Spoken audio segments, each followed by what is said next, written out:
We're in Bogota, Colombia. You're in Apollo.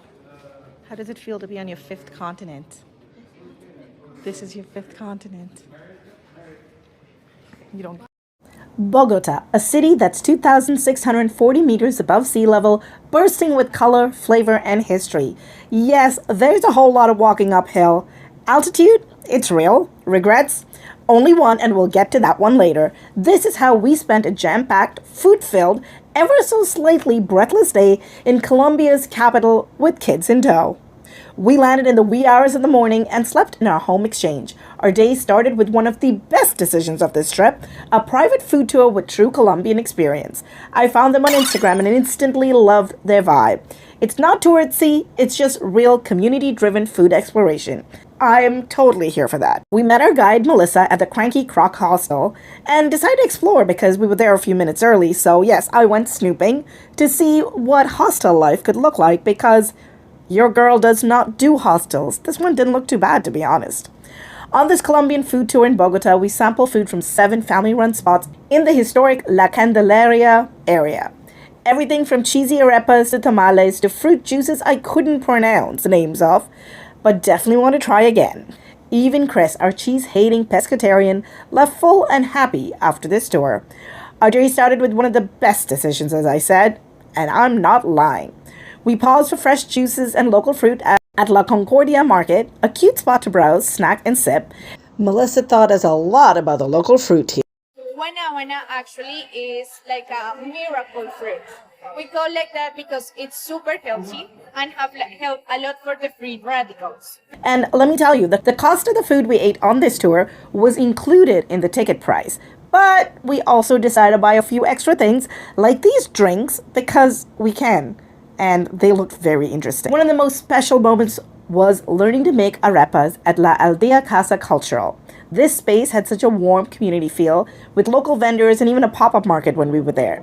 Because we have many kind of corns, we have many types, okay? So it's not just one kind of arepas, okay? So in Colombia we have many kinds of arepas. Plus, the kids were totally hands-on and focused. Miracles do happen here. Everyone here was speaking Spanish, and having Melissa from the True Colombian Experience along was great because she was able to translate and teach us that there were different types of arepas and you could put different things in them. So as you can see, some people eat it with cheese and guava jam, or we put corn in ours. Will we make these once we're home? Only time will tell, I guess. But we do have all the ingredients in Toronto that are fairly easy to get, so I really should try. We obviously enjoyed our eats after we made them, and this was a very fun experience. We also made a stop at Diamante Chocolateria because, obviously, chocolate is a food group. I even tried hot chocolate with cheese here. Apparently it's a thing. It was not part of the menu, but I decided to, try it on the side, purchased it there. And we also bought some chocolate here to bring back as gifts. So as you can see, we are actually doing a full chocolate tasting from bean to bar, and this is really educational for the kids and for us. Along with the chocolate tasting, we also tried these cheesy carimonolas. We also learned the art of properly mixing a tamale. There's a special way to do it, and we now know how to mix it all before we dig in.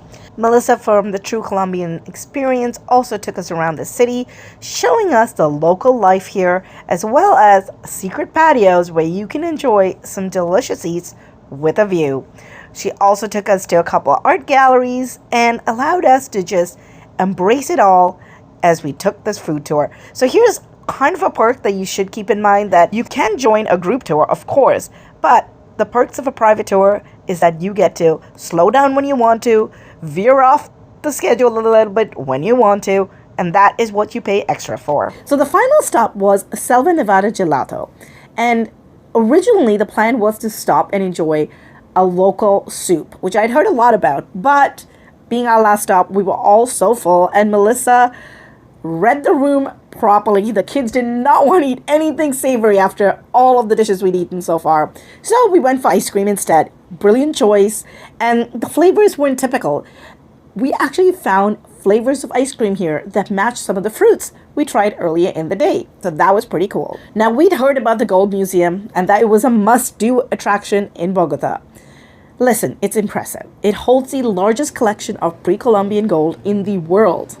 but we were full. We were tired. We just landed earlier today, mind you.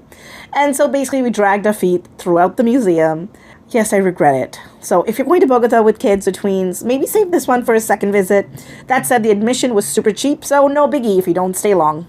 We didn't. Stuffed and happy, we decided to take an Uber to Monserrate to catch sunset, but we missed it. Classic us. That's alright though, because we still got these dreamy night views, and there were no lines going up, coming down, whole different story. The cable car took us 10,000 feet above sea level, and there is a funicular as well as a cable car. It just depends on which one's running during your visit. And the panoramic views, the little shops, they were really cute. If I'm tired, I'd want to spend a little more time here shopping and maybe having a drink at one of the restaurants. So there is a list of things that we didn't get to, but I'll mention them really quickly. The Botero Museum, I absolutely regret not doing that, and the Usaquén Sunday Market. Those were in the plans, they just didn't happen. Okay, we also visited malls. Yes, I know, really, because, don't roll your eyes at me, it was hot, and we needed to buy certain things like dairy-free milk, and the Atlantis Plaza had a surprisingly a great spot of restaurants and bakeries, and it was air-conditioned. I actually noticed a bit of a mall culture here in Bogota, similar to Dubai. People were hanging out, relaxing, not just shopping. All right, let's talk about my one regret, the street food. It looked amazing, and I thought I'd just try it in another city because we'd done a food tour, and I was stuffed. But let me tell you, I didn't see any street food that looked as good as the street food in Bogota. I didn't eat it, I just know that it looked good, and I bet you it tastes phenomenal. So learn from me, eat the street food, maybe spend more than a day in Bogota, and then that way you could do the food tour and the street food. So this is how we spent one full day in Bogota.